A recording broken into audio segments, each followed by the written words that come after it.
Welcome to Basketball Heads Live. I'm your host, Glenn Poole Harding.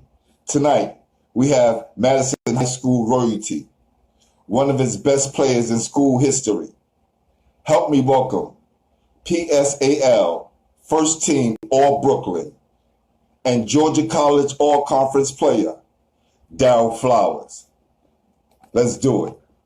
Y'all ready?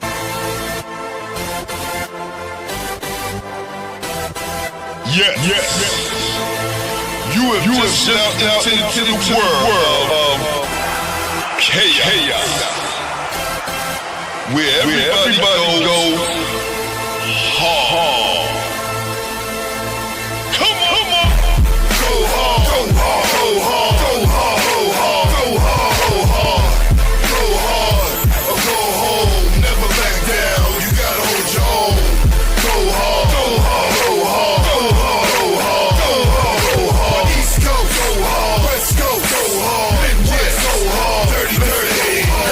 Everybody get online, buy your tickets cause the game about to start. Welcome. D, what's up, man? There you What go. up, fam? Can you see me? What's going on, my brother? Long time, man. I know, man. How you doing, my brother? I'm doing awesome, man. Oh, listen, now that I'm talking to you, I'm doing great, man. I've been wondering what's going on, what's been happening with Darrell Flowers. I left and went to Maine, and hopefully tonight, I can get that background story. Oh, you will. You get all of it, man. No lies, everything 360. Definitely, man. For sure, man. I just want to say, man, for sure, you was always a guy respected on and off the court. You carried yourself as a leader, outstanding human being, a fierce competitor, and you drove us fucking nuts, especially in '86. You know what I'm saying? So, but welcome to the show, D. Thank you, man. I'm trying to see you, man. I can't see you, my brother. You can't see me. I'm clear. I'm crystal clear. What's the problem? What's going on your end? Is buffering on your end? I see nothing right now. I just hear you. I hear you loud and clear. You sound well. If you can see me in the room, give me a thumbs up, people in the room. Cause I see myself and I see you. Oh, so you see me? Yeah. All right, good then. So say no more. I don't need to do anything. I don't want the camera to move, so I'm trying to keep it still as possible. Right. All right. Well, let's if you can see me, give me a thumbs up, Stem. All right, everybody see both of us. All right, good. We good. Appreciate that. So, what I always like to ask everyone when they first come on is, who introduced you to the game? Basketball? Oh, man. My brother, David Flowers, first.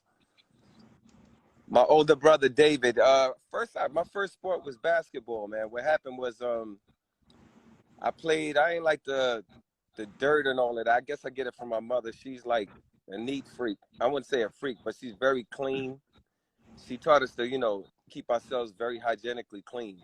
And second, what introduced me to basketball, I saw my brother playing at Salem Baptist Church in Flatbush. And he was having so much fun. And I was like, man, I want to play that game. And I begged my mother. She didn't want me to play at first. She wanted me to play football. And I was like, man, this is my life. I want to do that. And your big brother is your everything, man. David. Right. I can't thank him enough for everything. He gave me my toughness. He gave me some of my swag. I got a lot of people to bring up on this, but being at that question that you asked, of course, is David. That's dope. And listen, Mom wanted you to play football, but you ain't like the dirt. So that was definitely out of question. Not at all. And I was pretty good. I was fast, man. I was pretty fast at the time. But I just didn't I didn't care about the contact because I like contact. But it just didn't do anything for me. Oh, okay. Yeah. So you grew up in Flatbush? No, I grew up in East New York. I was born there first. Boulevard Projects on Linda Boulevard, Skanker Stanley. Okay. And that's when you first started to watch the game, or when you moved to Flatbush? I learned football first there, and then we were like, I started playing when I was like maybe 8, 9 years old, and at the time when I played, I finally joined Salem Baptist Church. And my first game, man, I scored 8 points. And I knew I had a knack for it for basketball, but I was the late bloom out of the family because even my other older brother, Levon O'Neal, I don't know if you know him. Levon was crazy nice. And making a long story short, when I seen him play, I was 10, and he was Levon is 3 years older than me, so he was 13, and he was playing with high school kids.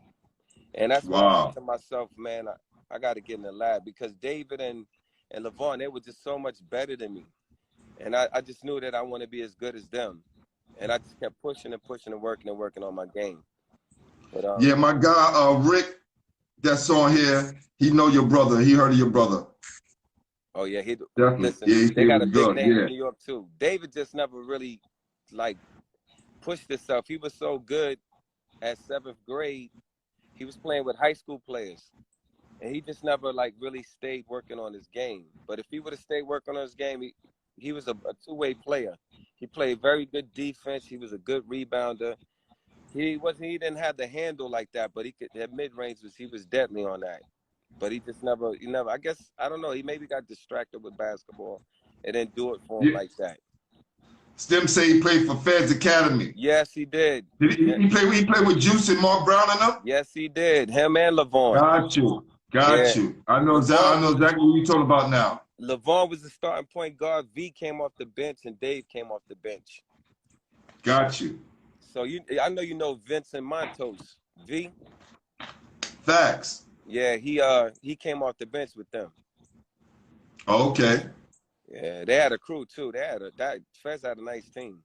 God bless Mark Brown, man. Like I was in that era, man. With basketball, I'll let you ask the questions, but I'll get to telling No, you it's more all about. good, man. This your house tonight, man. All right. Well, I got to give another shout out to a guy named Anthony Phillips. Tony, I don't know if you ever had Spice Kilpatrick on, but those were like my other big brothers, man. I was surrounded by, unbelievable ball players. So I was that late bloomer watching them, and I always try to snatch a move or two from somebody when I see it and then implement it in my arsenal. But Tony gave me my swag. He gave me my mannerisms, and he always like gave me that smile. So I don't know if you've seen me smile much on the court, but I always to be a good person. A lot of that came from him. So, Nice. I can't. Nah, you was always even killed, man. Even on the court. I said you was always even killed on the court, right? Oh, yeah, you was a fierce competitor, but you was never unsportsmanlike or dirty. You know what I'm saying? So I you was played it the brought up right that way. way, man. I just believed in doing it the right way and going hard. We always Right. felt like with Tony, he was like, this is the type of person he was. We were no punks. We were tough. And he always said that, yo, if they had 99, a game is 100, and we got one, they got to score that last point to beat us. And we played like that. We played every possession like that. So we just always believed that we could win no matter how far we was down. So Yeah. I'm outside of my backyard, so excuse me like waving. That's all right. That's right. Bring the phone down a little bit some more, D. Down this way. There you go. Right here. Yeah, so I can see. Yeah, because I couldn't How about see. this? Is this good right here? That's perfect. That's perfect. Cool. I'm gonna keep it right here, and I'm gonna just stay like this because I'm holding. Yeah. Nah. So listen, I want you to see the colors I got on tonight. You know what I'm saying? This is represent for you, brother, because you. Oh, that's right. You can't see me. Well, I got like a gold. I got like a gold yellow polo shirt and representative you because you kind of wore the same colors in high school and in college, right? It was a little bit different with the blue and black. Yeah, we wore in high school. We wore black and gold, and in college we wore brown and gold, which is crazy. That was kind of funny. But When I was looking at the pictures, I was like, "Damn, wow!" I thought it was the Madison pictures that I had to look close. I was like, "No, those from college." Yeah, they were. Right. Yeah. So at the time when you was coming up, who was the best player in your neighborhood? Oh my God, Juice, Doc, Tony T, the guy that told you Bugs. Paco's really from Brownsville, but Paco was my guy, man. Let me tell you, man. Larry brother, man. Paco was official, bro. I learned a lot from him too, watching him, man. But but from my neighborhood, I would have to say it's Juice and Doc. They were like the truth, man. That 1-2 punch was for real. I know you know all about them two dudes, man. Yo, I play with them with the Broncos, man. Yeah. Madison Square Broncos. Let me tell you something. Doc was unbelievable, right? Man. And he didn't have the body. If you looked at him, he didn't have the prototypical body, right? He had the kind of Adrian Dantley body, but he can get off the floor. Right. His bounce was crazy. Yo. Jump shot was crazy. And then you had Juice, who was like the poor man's Michael Jordan. Right. Because he could do everything. He could, man. You know? He had crazy. You know, Juice, I'm going to get you his math, too. Juice was he went to yeah, I definitely need that. I'm going to get it for you. I found Juice. We went to Marine Park together.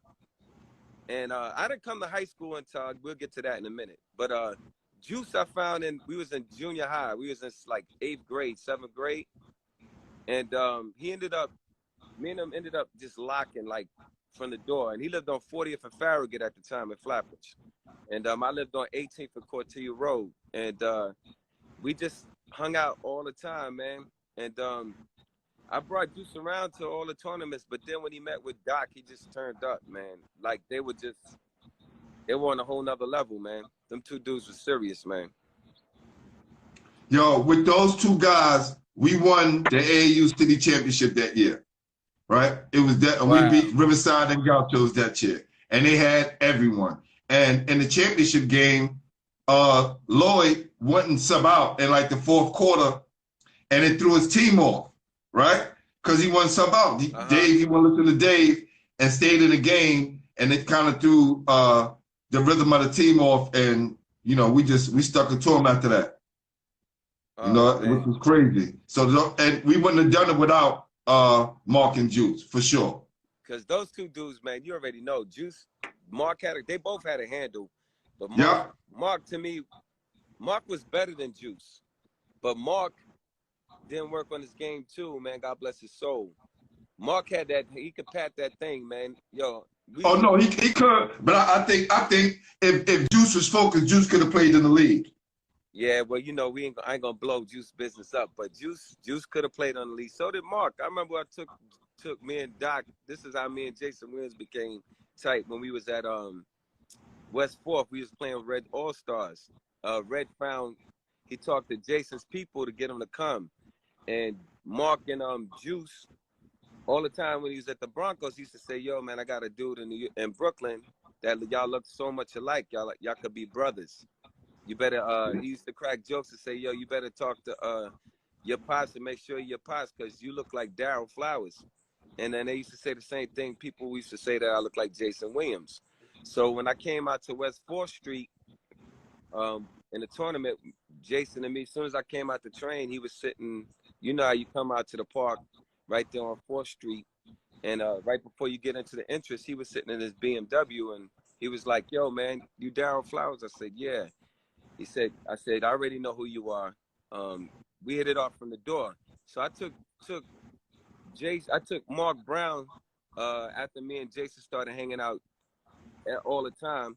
I took him to Big Daddy's. You remember he had that? Oh yeah, that Jason's bar, right? Yeah, yeah. So I took him there. I said I was gonna bring Mark one day with me, and he was like, "Yo, bring him anytime, man. Don't even worry about it. I want to see Mark anyway." So Jason, I brought Mark, and when Jason seen Mark Brown, he was like, "Yo, I can't believe it, man."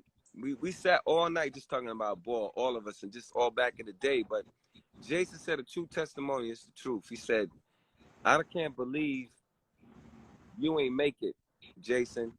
He said, I can't believe you ain't make it, Mark, when I should be where you at and you should be where I'm at. And I said, dag, man, that's a hell of a compliment. Yeah, because Jason was on our team too. Yeah, I know. Which was a big factor. But you notice I said we couldn't have won the whole thing without Mark and Juice. Oh, no doubt. Hands down, they was the best in Flatbush. And be honest with you, I'll go out there and say them two dudes were the best in Brooklyn. at the time. The 1-2 high punch. school? Yes, that didn't get the recognition. Can you turn your camera Man, Grady around? Moore played also? Yo, D, question. Can you see yourself? Yeah. Huh? Not at all. Turn your camera Not at all. around. Maybe you can turn your screen around. The turn button on the bottom. Hit that. It says that if I turn to the bottom, hold on, it's going to X you out. It says decline. No. You should be able to turn your camera around. Maybe that's why you can't see. The way your camera is facing, right? Yeah, if I turn it this way. No, not the phone. Not the phone, just the camera. I'm trying to hit it, but I can't see it, brother. You know how you could make the camera flip from one side to the other side? That's why you probably can't see. I see myself. Can you see me? Yeah, we split half and half. That's how it's supposed to be. All right. I'm trying to move it where I can see me and you both, but it don't matter. It's good. This is good. All right. Let's go back. All right. So, Marco, how you don't know that? I put it on the flyer. Tell everybody what high school you went to, fam. James Madison. We was doodle before I got there. Fly Williams is the one that put it on the map, but we were. Y'all was what? Say that again. Fly Williams went to Madison. Yes, he did. Right. And my cousin went to Madison as well. Cortez Jackson. Yeah, Cortez. He was good too. Yeah. Yo, let me tell you. Let me explain something to everyone. My cousin was the person who inspired me to play sports. Really? I used to go into my aunt's house and see all of his trophies. And he had a lot of trophies. And he was the first person I saw with trophies. Wow. And I was like, I want one of those. And they were just saying how he was so good. You know, God rest his soul, he passed away. But I'm sorry, he was good. I had a scholarship to Colorado State and was good. I don't know if he played with Fly. I didn't even get a chance to even get to talk to him about the ball like that because, you know, of his situation, his lifestyle. But I'm glad that, you know, somebody remember my cousin, man. You made me feel good just now, man. That's right. I'm definitely gonna call. I'm gonna call my cousin and my aunt to let them know because that would make them feel nice. For sure. That's good, man. That's what we wanted. Nah, that's good. Feel good. Nah, for sure. So Madison, man, how was your time at Madison, man? Oh man, Madison was great, man. Well, it was tough in the beginning. When I first got there in my 10th grade, because I came straight from junior high to 9th to 10th. I went to Madison. I walked on, made the team. I was eating the bench. They wasn't playing me for whatever their reason. So it was Teddy Zimmerman and Eric Dunn. I know you know Eric Dunn. Yes, my guy. That's right. Eric Dunn. They were playing in Guillermo, Panama. So I pulled Panama under my wing, Guillermo Myers, because Guillermo he was raw. He had a lot of talent. Yeah. So what Guillermo and me, we became like inseparable. I put him in all the tournaments. So I wasn't playing on Madison, which how ironic this is, right? So we used to go to Edward R. Murrow. That's where Tony and all of them, everybody was in it. Tony, Juice, Guillermo, Kenny Hodge, Trevor Clark, Spice used to come. I said Roger Lane. You remember Roger Lane with the Midwood? Yes, Roger Lane with the hops. Yes. Crazy. Yo, I'm going to tell you a team we had in Foster Park. So these are all the guys we grew up with. And we also went to the same high school. Doc, Juice, Roger Lane, Guillermo, Kenny Hodge. You know he went with us anyway. And Facts. I'm going to get on him in a minute. So who else was with us? But whatever the case, we all should have went to the same high school. And we would have lit the whole city up with all that talent we had. And Thomas, Nerum. You remember Big Nerum that went to Midwood? Yeah, Nerum, Midwood, definitely solid. Tony raised all of us, man. All of us he gave us, man, God bless his soul. He gave us so much knowledge. And he gave Spice, he the one that got Spice better. Spice is one of the baddest dudes in Brooklyn. And to be honest with you, Spice is the best come out of Coney Island to me. Not Steph, not any of them. When Spice was in his day, Spice is the best thing coming out of CI, and I don't even understand why they don't get that man his props. And I ain't saying it to be biased. I love Steph, Bassey, all of them. They couldn't touch him. None of them. And that's real. And I know you know about Spice. So I played with him. I was a freshman when him and Snoop were seniors. Trust me, I seen it every day. Yo, dude, he had that. Yo, his hang time was unbelievable, man. Yes. He was so strong, man, with the handle. So I stole a move from him. So you know how he puts it in one hand and then bring it around the other way? That's from Tony. Tony T, Bugs. That's his move we all took. So, and they both had bounce. You know, Tony had bounce, but you never got to see him. But he never played high school ball. I always thought that was Spice's move. No, that's Tony's move. That's crazy. Yep, yo, I took it from Spice too. Yeah, I seen you do it as well. I grabbed it was the early jam guard, right? It was the early move in Brooklyn. Like if you knew how to do it, you can do it. Right. But he had, man, dude, Spice was crazy, and he had a killer, man. The first time I ever met Spice, we was in Merrill, right? So Professor Paul, it was Professor Paul, Roger Lane, Juice, myself, Kevin Jackson that went to Midwood. He was a guard. Yes. We had a dude named Gary, and it was Spice. Who else he had on his team? Roland St. Paul that went to Grady. They had another big guy too. But it was Spice was a one-man record team. He had 55 on us. We played zone. We had to go to zone. He still hit 55. 55. And his hands are so big. Yeah, and he was so strong. And he had long arms. Yes. Right? And you wasn't like going past him. He was gonna make it very difficult for you to bring the ball up court. Right. Yo, but he had this shot. He'll jump in the air, hang down and let you go past him, and then he shoot it hard against the backboard. Boom, bow, and it go right in. I used to be like, and then he start cursing you out. Yeah, you dumb mother effing this. Excuse my language, I don't want to curse, but you know. No, but it's, he was, yo, D, like it's that real. I never see anyone shoot the ball that hard off the backboard and it go in. All day. He had that to the accuracy, man. He was a marksman on that glass, man. Man, he was tough, man. Man, that dude hit us for 55. He fouled out. He ended up fouling out. We beat him, but he fouled out. But those, man, I had many awards, man. So anyway, getting back, I'm all over the place. Getting back to hold on, we gonna get back. We gonna get back to Madison real quick. I forgot to touch on Holy Innocence. Oh, okay. Oh, tell me about that. Tell me about those days. Holy Innocence. So I got on that with David again. David was playing with a Screen, Paco Potts. Coach Screen, Dave walked on, he found out about it, and I ended up going because David was he introduced me to everything in the beginning when we was young. I was like little brother, so I followed him. That's my big brother, my guy, man.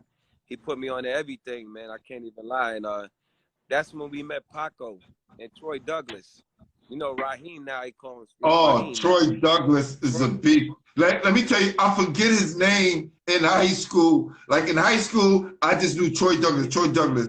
And then after high school, it was like Raheem, and I forgot about Troy Douglas. Yeah, right. He got rid of his government. Right. Yo, man, that was big bro, man. I remember he's another dude. I first seen him play, I said, oh my God. Because Paco was nice. Troy was another dude, man. He was another beast, man. He had that pounded back and back. You going back and back, and he faked this man go back that way. He used to kill cats with that move. And he's another move I stole from him. And Pac. Pac had a move where he'd run this way and put it behind his back and go back that way. But those are the moves I used to snatch, man. If I seen it, I was going to take it. But and add it in my flow. But those two, dude, that backcourt was for real, man. So with Holy Innocence, I watched them. Then I got with JJ. Tyrone Stevenson, God bless his soul. Rest in peace. His pops seen me and he was like, I tried out for the team. They had tryouts, and Screen was like, yo, we got another team, a younger team you could try out for. Because I was, you know, I don't think I could have, I don't know if I would have made that team. If I did, I would have probably ate the bench because they was top guard heavy. It was just heavy with talent. And so I went on the lower level team. And it was let me see who played with us. It was Tyrone Stevenson, Fila, Ronald. Let me see who. Yep. Wowo was good too. Steve Nicholas, Adam Blackstock. A lot of them went to Severian. I'm gonna get to that too. And so when we played, we used to lose to St. Rose every year, man. Like it was just the rest we used to have to beat. And I hate to say it, but there was on some racist stuff, man. They did not want these street young kids beating that team, but they was unbelievably fundamentally sound. And I think the guy named Yanako Harris, he was a white guy. He was good, but he was really good. He was just ahead of us fundamentally. He was sound, but he could play. He could play. He was real good. It took us almost 3 years to beat them, but we beat them to go to the championship, which you seen that picture on my IG page. Yes, yes. But I had got hurt. Yeah. I got hit by a car. I was 12 at the time, and I couldn't play in the championship. But they're like, we're gonna win this game for you, Darrell. The whole team, and they ended up winning it all, man. And I was so happy, man. We was holding the trophies up, and at that time I had a broken arm. I got hit by a car by a drunk driver in Flatbush, and we ended up winning it. But Holy Innocent was beautiful, man. We're a family, man. Like I still speak to the guys today, to this day. And we was from like 11 on, 12 years old on till like now. We still stay in touch. Who's on that team? Boyd, they all went to Severian. Boyd, Wowo, Ronald. I don't speak to Fila. I haven't spoke to Fila. I haven't been able to get in touch with him. Was Larry on that team? Larry, yeah, Baby Plaz was under us. That's what we call Larry, Baby Plaz. So What you call him who? Baby Plaz. That was his nickname. That's what we call each other. So right. But yeah, he ended up playing under us. But he moved up a couple of times to play with us. Larry was coming up. So, but yeah, man, those are the days, man. We were family, man. Like every weekend, all of us, man, Tyrone's family or Adam's family used to let us come to their house. And all of the kids would spend the night before a game or after the game. They would feed us, man. They took us in, man. I can't thank them enough, man. That's dope, man. So let's get back to the Madison days, man. When did you start to get some playing time? So everybody's saying I was playing my sophomore year. I did not. I was mad because I know I should have been good enough to at least, if I wasn't starting, I should have came off the bench. But I'm gonna say I should have started because I know what I was worth. But they had guys that was older than me, and you know they played a couple of years under Coach Melson's system. So out of that, the fairness to them, I didn't mind coming off as a sophomore, but I didn't get much time. So it was Teddy Zimmerman was starting all 3 years, and he was the man for us. And Teddy was tough, man. Teddy was real good. I remember first seeing him, I was like, man, this guy got a college body in high school. Like he was good built, and he could score, man, on a break. He finished well, man. Teddy was solid, and you know, so I gravitated a lot to. I knew Eric and Dennis from a kid. Me and Eric Dunn went to public school together. We ran track, and we won like we broke a record for track for the relay team when we was kids. It was funny, man. Yeah, but Eric Dunn was tough. He was tough. Oh yeah, man. Tough. Long arms, rebound. Yeah. He was solid, man. He could handle. He had a great range. He played good defense. He was solid. Eric was solid. But so anyway, so I didn't play that much my sophomore year. So my junior year, I thought I was gonna be able to start. I didn't start. I don't know, for some odd reason. I don't know if I was too much for my coach or what. I wasn't a bad kid, but I don't know. So I ended up failing off the team for the first part of the season because I used to have to go home and get my sister because she would need to be picked up. She was young, and my brother wasn't responsible enough to get my sister in time. So my mother was like, "Nah, we're not gonna play that." I failed gym. That was my last class of the day. And I ended up failing. The coach was like, "Yo," and he was the girls' coach at the time, and he was like, "Yo, I'm not gonna pass you, man." So I had to sit out. So after that, I came in the second half, and then I ended up playing a little bit. But I got my break game. We played Boys and Girls High against Mo Kirby and them. God bless Mo's soul. That was my guy, man. Definitely rest in peace to Mo. Right. Mo was slow. Mo was something special, man. Man, boy. Facts. Yo, man, that guy, man, I can't even front, man. I'm gonna give him a shout out that he deserved. He was a big guard, man. He was like 6'4" with a big body and can handle that thing. And he used his body super well. So Yeah. we was playing them, right? So they was killing us. They was pressing. So I was the best handler on my team by far. Everybody knew that. So my coach, we you know, he had this thing we used to do in practice. This is why we had no problems with presses. So this was my senior year, but I get to that. Let me stay on this. So we played boys and girls. They were up by like 15, 16 points. So we called a timeout. So they went back out. They went up by like almost 20. So coach finally, Frank, this guy on our team named Frank, he was the point guard. He was yelling. He yelled at the coach. He said, Coach looking down the line, he subbed him out because he got in a foul trouble and he just couldn't handle it. Because, you know, boys and girls, you know, you're a white kid and you're not from that area. You're not going to feel comfortable seeing these big black guys you playing against. So, and I don't want to say they were thugs or anything because that's not what I'm saying. They were just a little more physical for him. So coach is looking down the line trying to figure out who he's going to put in. So Frank yelled out, put effing Flowers in. On everything I love. He yelled at him and coach finally looked at me and said, go in. So I was waiting for this because I was like, yo, this is my shine right now. So they put us in. I was like, so Mo came down 2 times. He backed me down and scored. So I had my good friend Gavin Shepard, is one of my boys. And I was looking at him, he's like, I said, damn, I was a little nervous because I said, I know if I mess up, coach going to take me out. So I said, you know what? He's like, yo, chill out. So I said, I know if I do one good thing, that's all I needed. So I came down, they started press. I told the guys in the huddle when they were on the free throw line, I said, yo, whatever you do, take the ball out fast. I'll break the press, don't even worry about it. So they was like, all right. So now, mind you, I didn't even get to this part. So this is the team we had now. Kenny Hodge, before I get into this moment, Kenny Hodge left John Jay and came to us because of Eric and me. John Jay, I was like, you're not going to win with them. You the piece. Yo, I put the battery in his back, family. I was like, yo, Kenny Hodge is, yo, man, nobody gives this man this props that he deserves, man. That dude was a pro, bro. I ain't even gonna lie, man. He was our KG. I always tell him this. So, Kenny, I talked him into leaving. He made front page in the sports section. Kenny Hodge leaves John Jay and goes to Madison. If it wasn't for Kenny Hodge, we wouldn't be shit. Excuse my language, but that's how I feel. So, Kenny came. Now, listen what our coach had now. He never would start Kenny Hodge and Guillermo together when we played Boys and Girls High. We had Kenny. They didn't start me. I should have started. There's no way they shouldn't start me. But whatever the case, Teddy had control of that. He should have did it.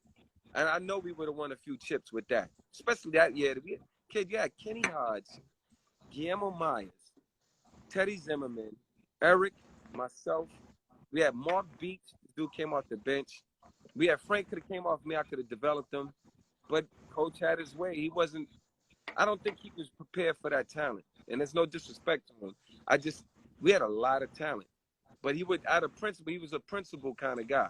So he didn't play them both together when we played them. So now getting back to where I'm going back to the full circle. So Mo took me twice. And I was like, damn, I was like kind of like, man, I was getting mad because I'm so competitive. I was like, yo, how I stop this big dude? Because they had this play where they had him post up by the elbow area, and he would back me down and he'd turn to shoot his mid-range. So finally, I said, you know what? I said in my mind, screw it. I'm going to let it all out right now. So they went to press. I took the ball out. So you know how they come to press, the trap. So I shook one dude, go forward, lean forward. Can you see me? So I shake Yeah. I go forward. I come back to the middle of both of them, step in and pull back. They went, bow. Went down the court, threw the pass to Kenny Hodge. Kenny dunked it. We went on a 10-0 run. So we when I got it by the halftime, we was down by like maybe 8. But we was playing catch up the whole game. We could never get momentum because I don't know, maybe they were better than us, but if we would have put our original 5, we would have beat them. But they ended up beating us. I found out with like, I don't know, it was like maybe a minute, if that, left on the clock. And end of the game, man, I said, yo, coach can't deny me now. And he always played the seniors. I said, I'm going to rip New York City down my senior year. So get where I'm going at. The coach of Boys and Girl High, I forgot the other coach's name, but Ray Haskins and what was the other guy? Paul Brown. Paul Brown was Thank you, man. He Paul came Brown personally to me and was like, yo, listen, man, who are you? What is your name? I said, Darrell Flowers. He said, man, oh man, what year you in? I said, I'm a junior. I said, I'll be a senior next year. He said, oh man, if they would have played you earlier, y'all would have beat us. That's all I needed to hear, bro. I said that was my log and my fire for everybody in New York City, because I already knew. See, I was playing in the pro. I'm going to get to that. We're going to get to that next, West 4th and all of that. I was playing in the pros leagues at 16. Wow. Nobody was playing. I brought Juice. I brought Doc. I brought Guillermo. I brought Kenny Hodge. I brought Roger Lane. All because of me. They all came with me. Because all these coaches that I grew up against, they brought me on. But all the guys that I played with were older. Professor Paul, he's another guy. Yeah. Yo, Professor Paul is my big brother, too. That's another dude that gave me, man, I had great big brothers, man. I'm going to tell you, I think big Professor, first and foremost, David, Tony, Professor Paul, Ellis Everett. I know you remember Ellis, right? I remember the name. Ellis Everett. Of course, I can't thank Roger enough. They were just a couple of years older than me, but I mean, I think my big brother. Oh, sorry, big brother Greg Woods. These dudes, they all taught me, man. Those were my brothers, man, and they let nobody bother me. And these dudes were some real brothers, man. I mean, but they were good brothers. But when it's on, it's on. But they all were nice. All of them dudes was nice. And they gave me my mannerisms and gave me my toughness because they were all good and they never let up on me, man. So anyway, now moving forward. So Guillermo left, he made all Brooklyn, right? But then he ended up going to junior college, him and Roland. So hold on. D, my bad. You good. 86 was your junior year? My junior year. Yo, remember now. And hold on. I remember you starting. I don't get that. I remember you. I never ate the bench, bro. That's why I used to laugh at cats. Like, they didn't even know. I said, cause so peep game. If they would have started me from 10th grade to my senior, like Teddy, I know I would have been All-American. I know I would have made All-City junior year. Because remember, yo, this is crazy. Yeah, your coach, and like the West House coach, I kind of like trust, and Paul Brown too. I say this about Paul Brown. These guys had so many good players, right? But couldn't do anything with them. And you guys was good because y'all gave us fits in 86, and you didn't start. Us, Grady, and Madison was in a 3-way tie the year we won the city championship. Right. You know that, man. That's why I said to everybody, man, tell me, we was 3-16 my sophomore year. That's crazy. We was 3-16 my junior year. We was okay. We made the playoffs. We did all right. When Kenny came, we started making progress even more. But Guillermo used to hold the middle down. He was unbelievable in that paint, man. He punched everything. But yo, one of the greatest shot blockers in PSL history. What? And keep a rebound. He was strong. Yes. Man, he was strong, man. Yes. And you know the funny part, Guillermo, me super tight. I haven't spoken to him in a decade or more now. And last I checked, he was in DR doing construction. I think he had a construction company. But I would love to find him, and I can't find him. We're trying to find him though. But Kenny Hodge and me, we speak all the time. I'm gonna get you to get him on next. Definitely want to do that, man. Man, let me tell you, man, Kenny Hodge. Oh Lord, man, that dude had. No, I definitely respect him. Definitely respect him, man. Yo, he had a mid-range out of this world. And I told him, he probably will tell you this. I told him a long time ago, I said, yo, what's going to separate yourself from every big guy, you got to get a handle. So I used to teach him stuff, show him stuff, and he would implement it in his game. He was tough, man. Yo, when we played, I want to get to that too soon when we played, y'all. So Teddy, man, now, so Teddy was the man for us. He was the face of Madison. He was more of a face than Guillermo, even though Guillermo got all the accolades. But Teddy, coach loved Teddy. He loved him. And Teddy was good. I ain't taking nothing from him. Teddy was phenomenal, man. He's a very good player. And that's why our backcourt worked out so well our senior year, because we both understood what each other could do. I know on the break he gone, he get the ball early and I let him do his thing. I know if he open, I'm going to find him. He going to do good things with the ball. He was always a fundamentally under control guard. He never had no like wild turnovers. He was just beautiful when we pushed the ball. He was magnificent on the break. And Kenny Hodges just had everything. He the reason why we were what we were. Without him, we wouldn't have been. You wouldn't have never known about me. I don't believe. I mean, outside of me catching wreck in the pro-ams and all of that in the pro tournament, but. Well, let me just say this. The guys who you played against remember you. The time that you did play were very impactful, and you changed the way your team played. That's what made you so good. So, but I'm talking about, 30 some odd years ago, and I still remember these things vividly. Wow, dude. Man, melt my heart, brother. I really appreciate that, because that means for sure. Yo, D, let me tell you something, man. You was a problem. And when we had our little scout report and coach tell us what we had to do and who to focus on, you, Hodge, and Guillermo. Wow. Right? And also Dunn was in there as well. Wow. So we're definitely your name, or your name ring bells, fam. When I'm glad you said that. Because I had the utmost respect for y'all, man. Tiny, man, let me tell you, I had a hit list this was my hit list. So, in high school. So when I was in 10th grade, Coach Tiny was killing us. And I was like, yo, what grade this dude is? I knew Tiny was nice because, Tiny had his swag. Tiny was good, a very good point guard. Tiny's unbelievable point guard. So Tiny, Dwayne Tiny Morton, I always call him. So, and we speak all the time. I don't know if he tell you, but so when I seen him, man, I always picked up my guards. I don't care how good your handle was. I'm picking you up in the end. That's the way I was brought up.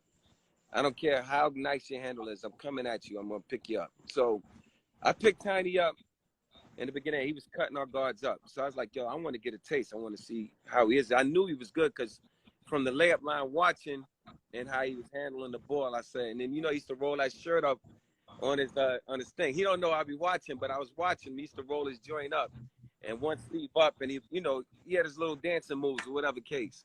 So I picked him up. He shook me, boop, boop, and I went to one arm. Crowd went crazy, right?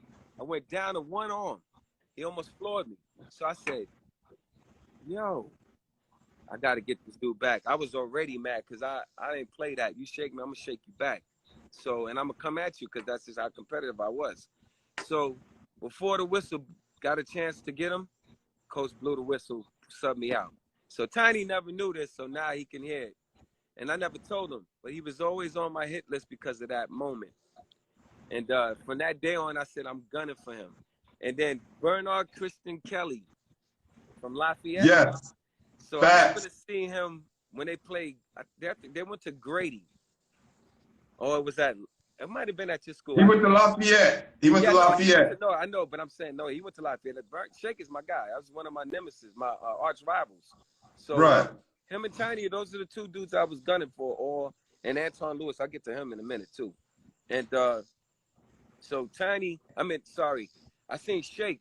So I don't remember if he was playing against Spice or he was playing against, I know I seen him at Grady, so I forgot what game that was. It was a classic, high school classic game.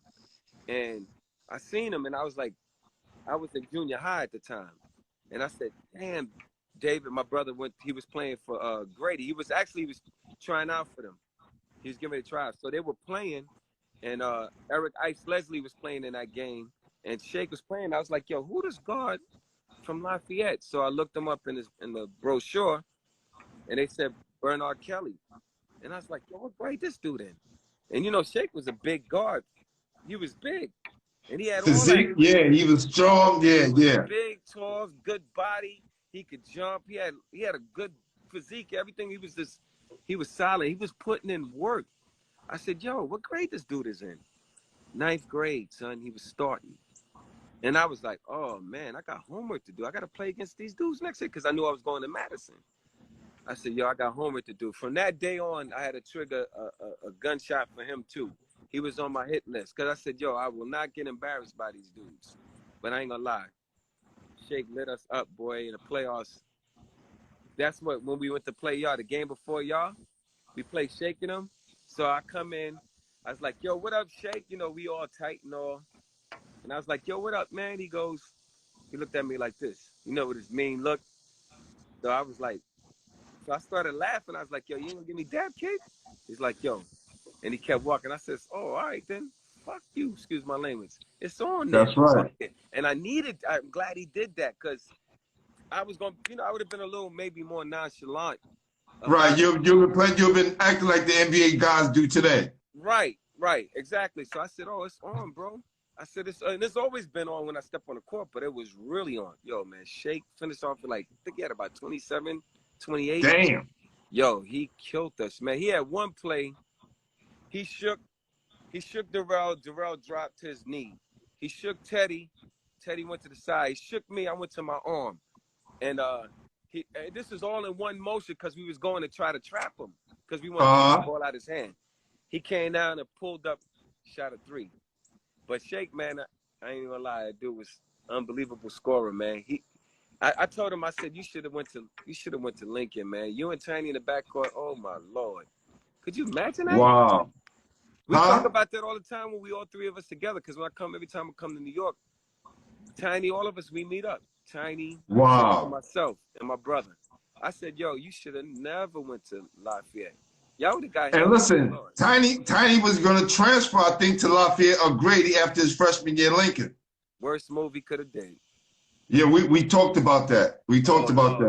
Yo, I wish we would have had, well, let me not say it because I don't want nobody to say that. I love my coach. Let me say that first and foremost.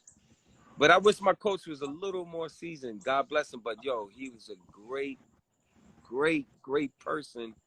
And he cared about all of us. But I ain't gonna lie, one thing I thank him, man, because he was learning. He was a baseball coach first. And he learned. I seen man. He developed in being a coach. So I can't take nothing from him. I just wish he would have played. I wish he would have played me earlier. And I don't know why. I never asked him why he didn't play me earlier. And I wish Teddy would have fought for me. If Teddy would have fought for me like he should have, we would have made more noise. Because, yo, now this is another true story. I was going to get Juice to come to Madison. Yo, Duke. Juice, you know he was at Lincoln. He was at Lincoln first. No, he was at Grady.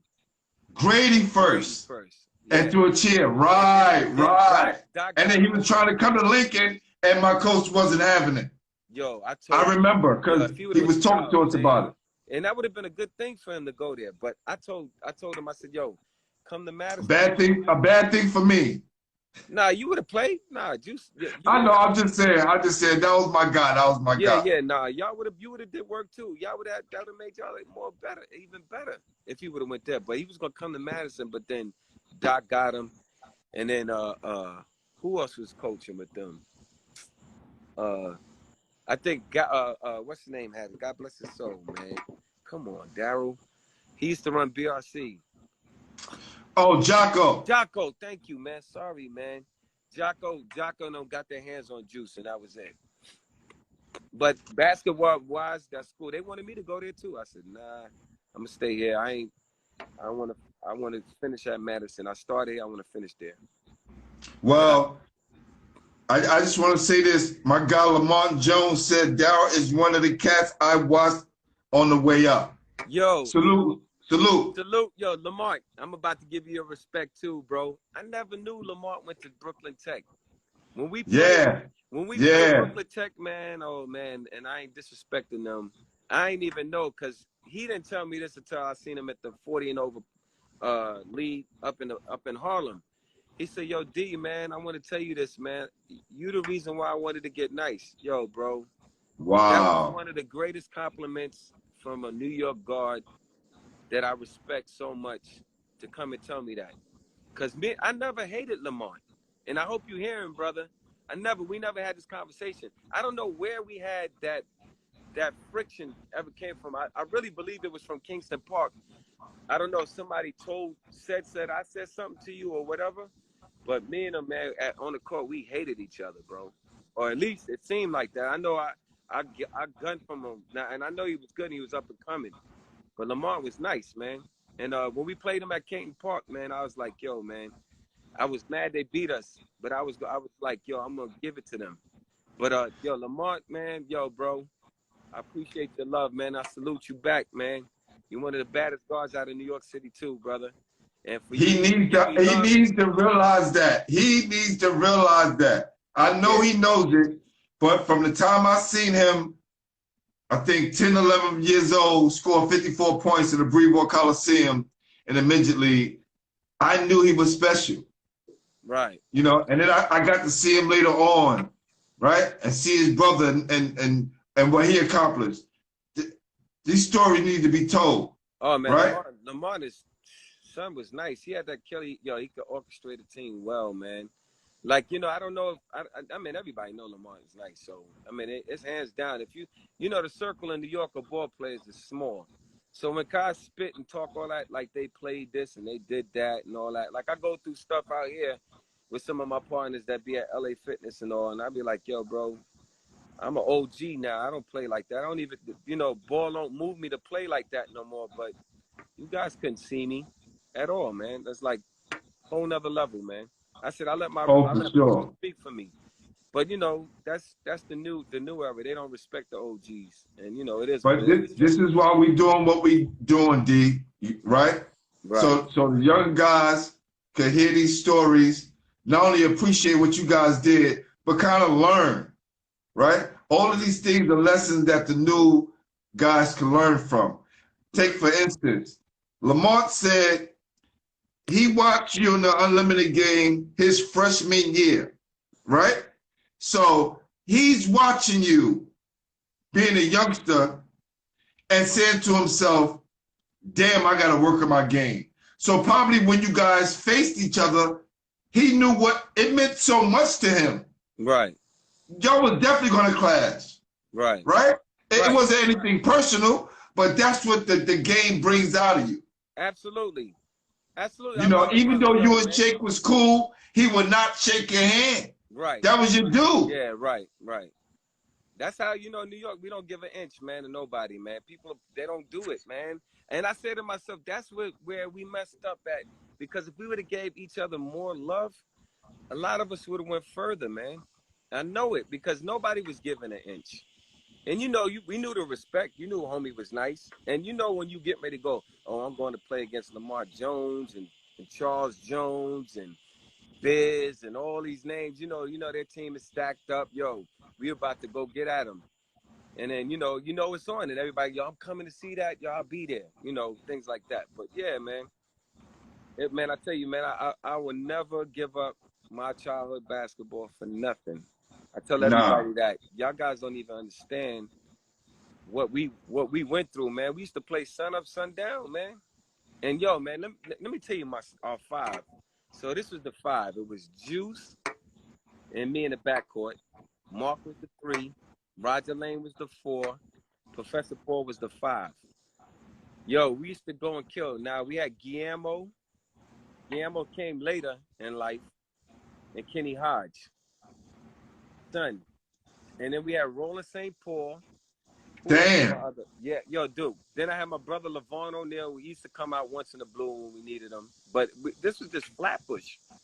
Now, cats don't give, like, I always, it was Bed-Stuy, Brownsville, little bit of East New York, Fort Greene. Nobody gave us the love I've always had a chip on my shoulder because I always said I represent Brooklyn by far. Even my tattoos on my body is all New York and Brooklyn Bridge, Brooklyn Nets sign on my thing, and it says the year I was born on it, right? And the back of my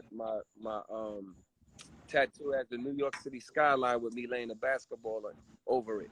But I always had a chip on my shoulder because I was like, yo, I represent Brooklyn because, you know, we grit and grind. And then I always said, yo, Flatbush never get the love that we supposed to get. So that was always how I took it no matter where I went. You're going to respect Flatbush. And that was always how I played. Because I was like, yo, nobody never say that much about us.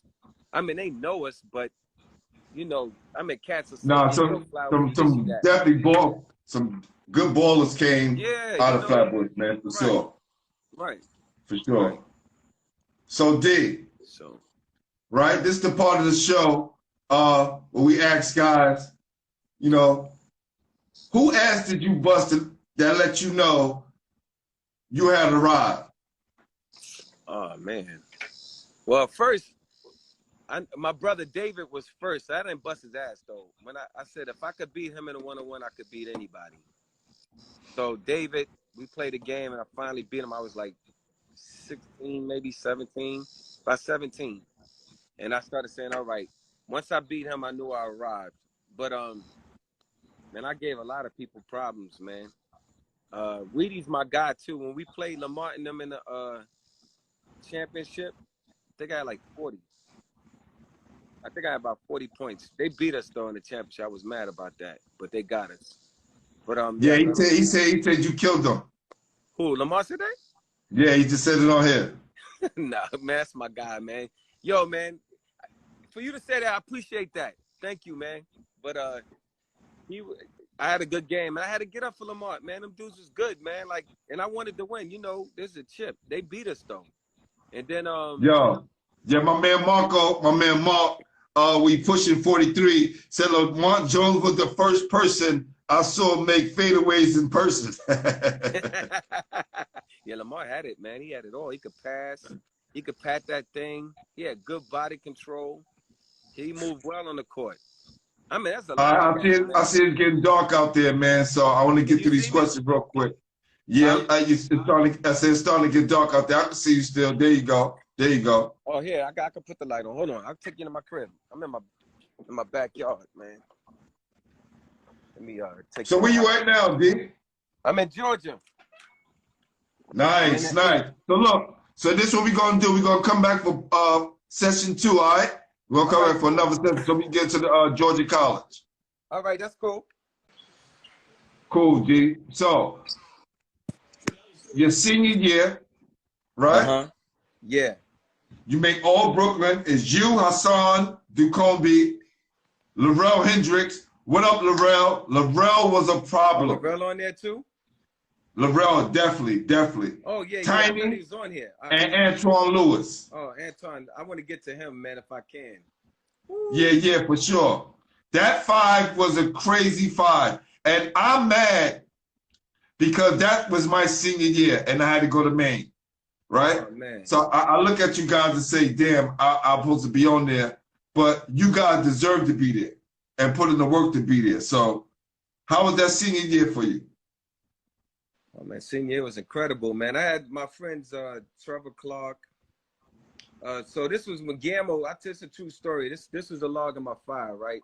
So I'm playing in all the pro leagues at 16, West 4th, Reese Beach.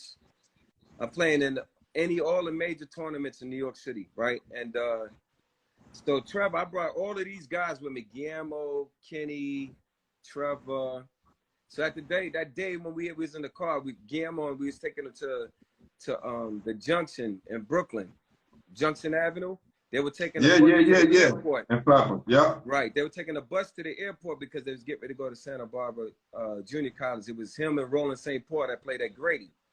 So Trevor Clark was averaging almost 30 a game and 10 boards at Canarsie High School. And it was Sylvester, Guillermo, Roland, and myself, and Mark Edwards, I think, was in Sylvester's truck. We was all scrunched up. So I was like, yo, so now mind you, I wasn't playing until my last game my senior year. I mean my junior year, that I really got a lot of burn. And I was telling them I'm gonna make Guillermo made all Brooklyn. And Guillermo was my guy. I worked him out, everything. We would do one-on-ones. I was putting him in the tournament. I was telling him how to play and so on and so forth. So Guillermo says, he laughed a little bit and all of them were laughing. I said, yo, I'm gonna make all Brooklyn next year, watch. So they all laughed at me. I was pissed in the car. I said, yo, y'all seem to forget who I am? I said, yo, y'all only reason why y'all playing the tournaments is because of me.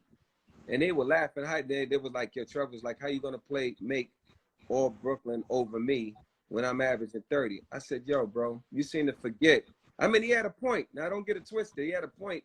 But I was like, yo, I didn't get my shine yet. That's how I was looking at it. And I was mad because they knew how I got down. They knew that I was no game. It was no game. I was for real about basketball. I loved it. I would have gave an arm up to play it. So we in the car. I said, all right. They laughed. That year when I got made that all Brooklyn and my senior year, all those awards, I took all awards damn near. Well, I got the MVP of our team at Madison. I was happy about that because I was like, yo, I come from the bottom. Now I'm on the top. And it's nothing to take away from my brothers because without them, I didn't even think I was going to get it, be honest with you. Because I said maybe Teddy would have got it or Kenny. Because I knew how valuable they both were. And without them two dudes, and I ain't even going to say the whole team. I ain't even going to put Eric. And I miss Eric and everybody else because if it wasn't for them, I wouldn't have been as good as I was because we all pushed each other. And the big thing, we knew we weren't rated like y'all and Grady. Y'all were the teams in New York City. Like, everybody knew about y'all. But Madison, we had a chip on our shoulder. We was like, yo, we coming. Y'all don't know. We're going to give y'all everybody hell this year. And we got tired of losing. Even our coaches like that. So that everybody was pushing each other, and we all were a family. Now, that's one thing I could say. Even to this day, we all still tight. So I got to give shout out to the Golden Knights, Madison, man. All my brothers. Because without them, man, we all pushed each other, you know. But getting to Anton Lewis, man. So we played them my sophomore year, I think it was. No. I think it was my sophomore, junior year. I think it was. Had to be junior year. Maybe, because was he at Grady? Because he was at Eli Whitney first. Yeah, that's when we played them. And Moses. Okay, all right. So Guillermo was so scared of Moses Scurry, and I was so mad at Guillermo. Yo, I wish he was here on the phone because I was so pissed off again. I said, yo, man, why you letting this dude dunk on you and talk you and punk you out your game? I was like, yo, they want to fight. We going to fight. I don't care. Like, I just didn't back down. I was like, yo, man, I got a lot of cats from Brooklyn that love me. It's on if it's on. So that's right. I told him, I said, yo, man, I got mad. So Guillermo, he's punked. He just punked Guillermo. He played him crazy. So man, I don't know if Anton Lewis remember this. So we was playing, and I was getting a little burn at that game. We was a scrimmage against them. So they beat the brakes off us. I was mad. So I said, yo, Antoine said something slick to me. I was like, yo, fuck you. I ain't scared of you. Excuse my language. I was like, I don't give a fuck. We in Bed-Stuy. I said, yo, and that's when I say, I'm from Flatbush. I don't give a fuck. I said, I'm not scared of you. And excuse my language, everybody. Excuse me. That's real. That's real. Yeah. That was my chip on my shoulder. And he's like, yo, man, get out of here. Y'all ain't shit. That's why we busting y'all ass. I said, yeah, you'll see me again, homie. Trust me, you're going to see me again. And from that day on, I had war with him, too. I ain't never forgotten him. When I found out he went to Grady, it was on. But I always had a good game against Anton. I could never shake him. He would never go for my in and out. He would always. He was fast as shit, though. Huh? He was fast as shit. Yeah, man. But I would always go around him and lay him. Go around him and lay him. Go around him and lay him or teardrop him. But he was tough, man. Anton was tough. I got much respect for him too, man. How about Darrell Hendricks? Oh, Laurel's my guy. We grew up together. We was boys, so it was never no friction. I met him through David. So David and him were tight. Darrell was smooth. But you know, when I think of Grady, even though Darrell made it, I think of Antoine, man. I guess because I had blinders on and I had no beef with Darrell. My beef was strictly that point guard, like always. And Antoine had a big name, man. So he was the one dude I was always gunning for. Him, Tiny, Shake. Shake ain't really, to me, I think Shake was a hybrid guard. He was really a two, but he could play the point. But Yes. he was more kill you first. Right. And you know, a point you got to balance. Not saying you know, he was a one-man wrecking game. He was just one guy that just said, "Yo," he had enough ability that he had to do it. And for them to And win, they had he had Lance. to They do had it. Lance there. He had Lance with him. Yeah, Lance. Lance is my guy too, man. We went to junior college together, Lance and me. Oh, We okay. were roommates. So what junior Yeah, college was that? Santa Barbara City College. How was that? Oh, Yeah, I see you. yo, let me tell you something. I thought, you know how when you go to basketball, right? So when in high school, you think you nice, right? Like I said, all right.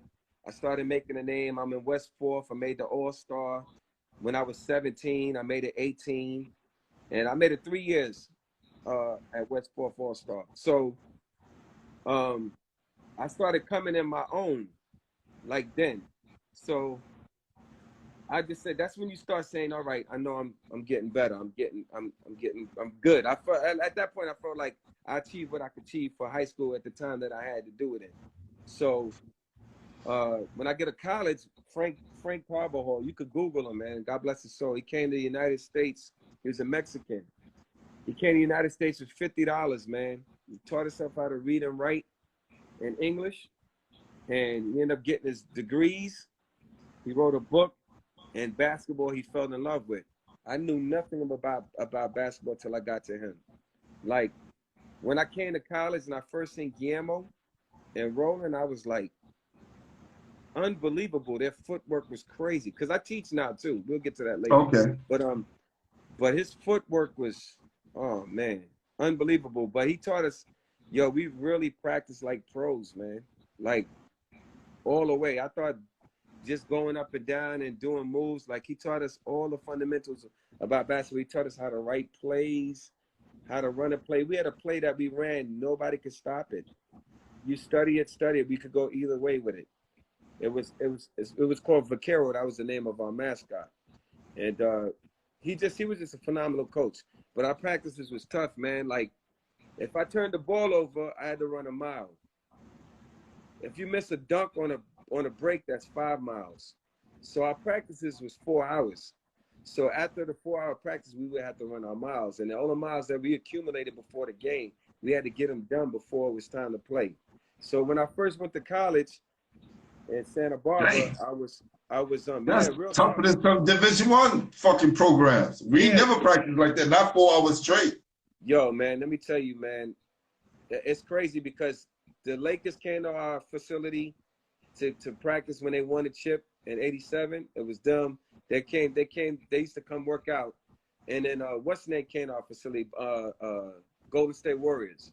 That's when they had what's the dude that stole the TV? Not Mashburn. Something his name was. He went Chris to Washburn. Chris Washburn. Yeah, he came and I said, man, I made it off. Him, Chris Mellon, and that's how I became tight with Chris Mellon. Because I had the Wheelchair Classic jacket on. I want to get to that too. So I seen Guillermo and I was like, damn, he got stronger. He just looked like a man. He didn't look like a kid no more, like a grown man. And so he redshirted that year I got there because he was supposed to play, but he was redshirting to get his degree to go to, that's when he went to go to Texas, University of Texas. And so he redshirted, but that year I played, we wasn't that good. A lot of people, we started off with 70 people tried out for our team. My coach cut no one. 70, first day of practice, tryouts. 70 uniforms. He said, I got a uniform for everybody. Only 15 gonna make it to go on a road trip. 35 people quit the first day of practice. Yo, we had this drill called Easy Run. So you run with your hands up, shoulder width apart. Then you do you run the baseline, you step slide across the baseline, right? Shoulder width apart, and then you run up the sideline, and then you cross the baseline. And you know how you got one hand up like this and the other hand up like this when you step Yeah, slide? yeah. And So sorry. So you sweep the ball with the going if you're going this way to the left. yeah, yeah, Right. So you know that drill. All right. So yeah. we did that. We did that for 6 minutes. So now mind you, we step sliding baseline, running up the sideline, step sliding across the free throw line, going across to the other sideline, running back up, going across, going back again the other side, half court, step sliding across, going all the way back up the sideline with your hands up, shoulder width apart. So you going shoulder width apart, sweeping with one hand up, one hand down, right? And then you're doing that all the way around. Exactly. Yep, just like that. And you're doing that all the way around for 6 minutes. Yeah, the first day, people were cramping. I cramped. We threw up. Like, it was unreal. Like, 30 people cut. Before it was time for us to play, we had maybe 14 people on the team. Damn. Yeah, no bull crap. And my coach, like he said, I cut no one. You cut yourself. So we ended up playing at the end of the season. We ended up ending with 8 people. 8 people left was only on the team. Lance stuck it out with me. It was a guy named Al West. He looked like the last dragon. He played with me in West 4-2. He quit. Roland quit. My coach was tough, man. We had a dude from Panama and another dude from the Virgin Islands named was Jaguar. They were good. They were fundamentally sound too. And it was only 8 of us that ended up finishing, but we had an okay season. We didn't have a great season like we should have. If Yamo would have stayed, we would have been real good. But he didn't end up playing. And then the next year I ended up redshirting. And then my coach ended up leaving because that's why I redshirted, because they had a new coach come in. And this is when Malloy came there. Him and this dude named Cedric Henderson. He was bad. He was Malloy Naismith? Yeah, Malloy Naismith? Yeah, Future. And I always call him Malloy because it's my boy. But yeah, my guy. He was on the show too. Yeah. Right. We were supposed to play together that year, but I said, yo, I'm a redshirt because my coach asked me to redshirt because he might come back the year after. But he's like, yo, redshirt, get your grades up, and we'll figure it out from there. So I ended up redshirting because I didn't know this coach. I didn't feel comfortable with him. So I said, I'm gonna get my grades up and do what I got to do. So Malloy and we ended up playing, and Malloy was like, yo, why don't you play, man? I was like, nah, man, I don't know this coach. He's like, yo, you gonna play. They're gonna play you. And I was like, nah, I just don't feel comfortable. Because knowing what I came from and the way this guy coached, it was no way. You didn't want to go through the same situation. No, it wasn't even close. Because let me tell you, Pat Riley, Bill, Bobby McKnight, all of these dudes used to call my coach. My coach won 10 titles, Frank Carbajal. He had 10 titles, banners up from junior college. But he was just tough, man. Everybody, pros used to come get conditioned from him. Wow. Yeah, no joke, man. You could go. He got a book out. I'm gonna get it to you before we go. I appreciate that. I appreciate that.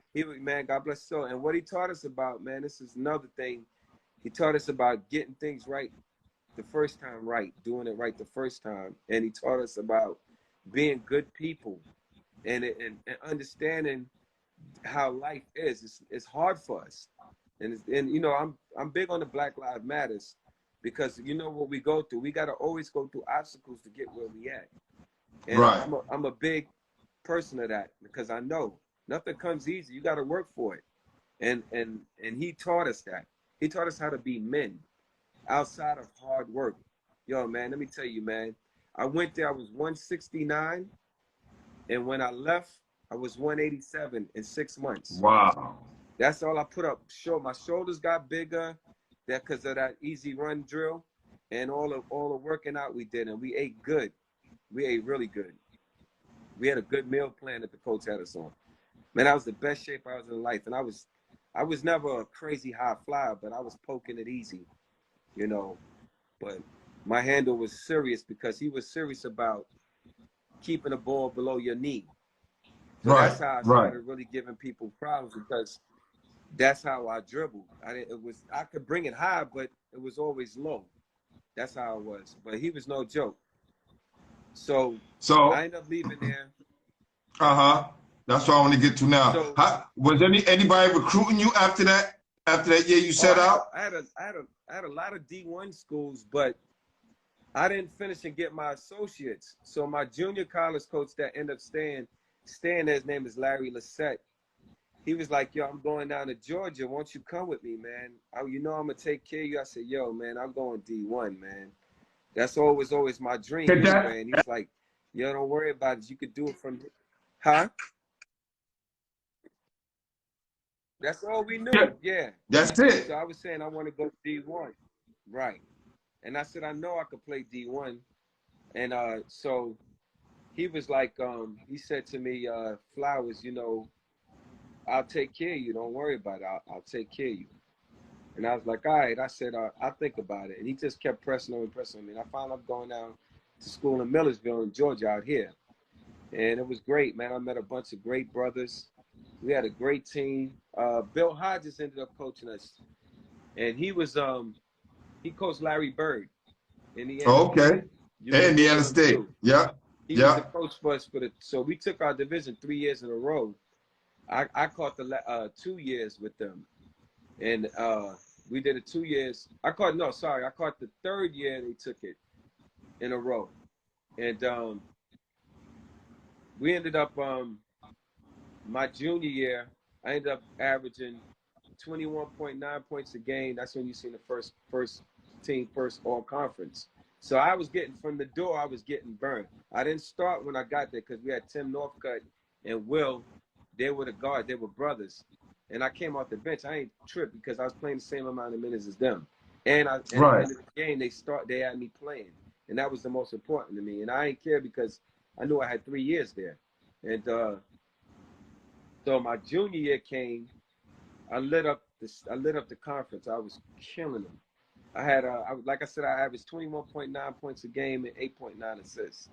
And I swear I wish I could have all my articles because I have problems with some guys that I know that I grew up against. I mean that I know out here that I would love to show them like my articles, but my mother, she lost her storage when we was young, back in the day. Right. Right. She went to take care of my grandmother, and when she took care of my grandmother, she let the storage go, and they took everything. All my articles. I have 4 books of articles, man. I had all my high school stuff because I always wanted to show my kids that, and I didn't end up getting it. So my daughter, my oldest daughter, she's a journalist, so we're gonna sometime soon try to capture all the articles because I could have lit this whole page up with all the stuff I had. Oh, for sure. I can imagine, man. I could have lit it up, I man. didn't realize you were doing so well down there. You know, Yeah, we man. didn't know what college you was at. I speak to guys like, yo, what's up with D Flowers, man? Anybody hear about him? And I'm glad we get to talk, man, and chop it up so we can fill in those blanks, man, for all these years, man. So Congratulations too, let me go man. right now. Let me go into so my junior year, my backcourt mate Tim Northcutt. He was a senior that year, and we had an unbelievable backcourt. Like everybody in Georgia that know him, we talk about that know me out here. It was like, yo, y'all dudes. I could imagine how y'all backcourt was, but Tim was tough. He was the 2-way guard. He was a point guard, but when they pressed, I brought it up. But we were interchangeable because we both could score. Right. So when they pressed, I was doing my thing. If they didn't press, we mixed it up. But we was killing, man. We was killing that year, and so a new coach. My coach ended up going to Mercer, Bill Hodges, Mercer Yes. University, because we won. We did so good while he was there. He got a better job. So he was like, Always Darrell, happens. Yeah. yeah, man. So he was like, Darrell, man, once you leave and go to University of Texas, you sit out half the year. Texas Tech. That's what it was. He said, you go out there, you'll sit out half the year, and then you'll play. I was like, nah, I don't want to do that, coach. I was like, yo. He said, I don't know this coach. I don't know what he's bringing or whatever have you. If if you, I don't know what to tell you. I said, I don't want to leave. I said, if they bring somebody, I share the light. I don't care who they gonna bring better than me. And if they do, so what? We share it. And I wasn't being arrogant. It was just, that's just how I felt. Cause Right, I right. said we could learn from each other. Cause I've always was like that.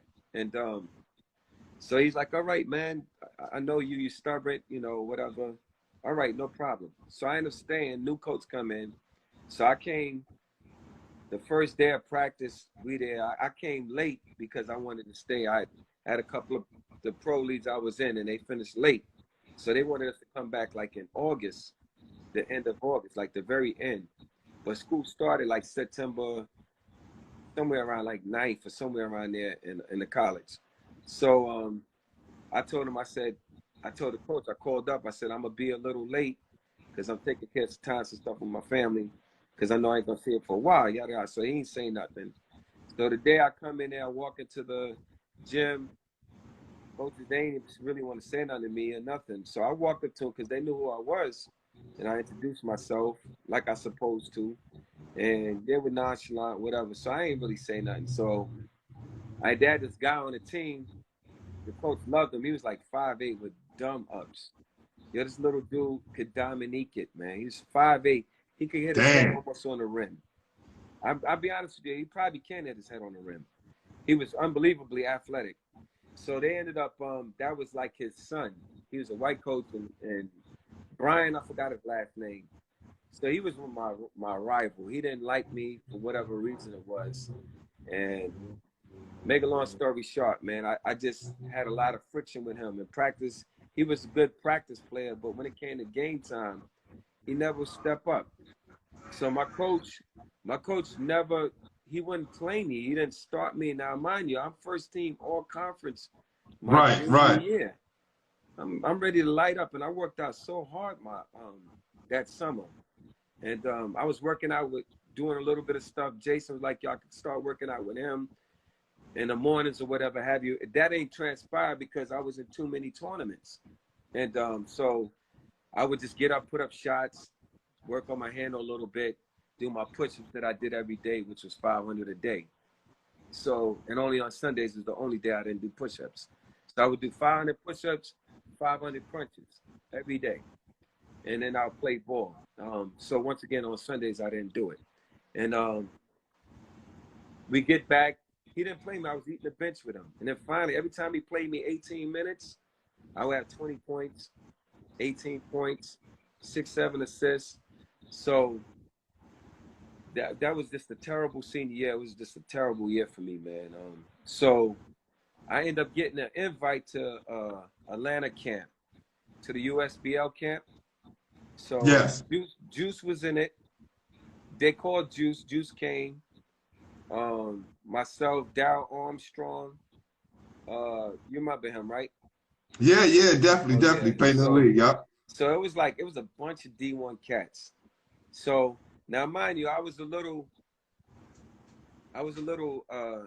second guessing myself because the coach played a part of me. Like I went from the man He to took, he like took your confidence away your senior a little year, bit, right? right? The most important did. time. Right. And I was saying to myself, yo, man, I know I'm better than this. And I know I'm better than what he think I am or whatever the case. So I started working on my game. When I got a call out of surprise because my frat brother, Tim Northcutt, he had finished out his last year of school and we were still roommates.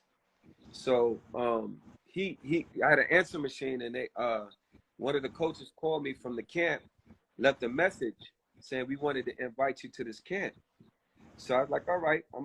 When I found out I was in the gym playing, and then he came and told me, he's like, yo, man, you got an invite to the camp. So that was my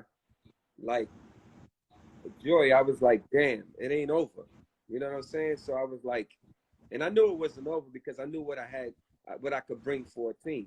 So the coach, they found out, it's like, yo, that I got the invite. So a lot of people was hating on me, whatever have you.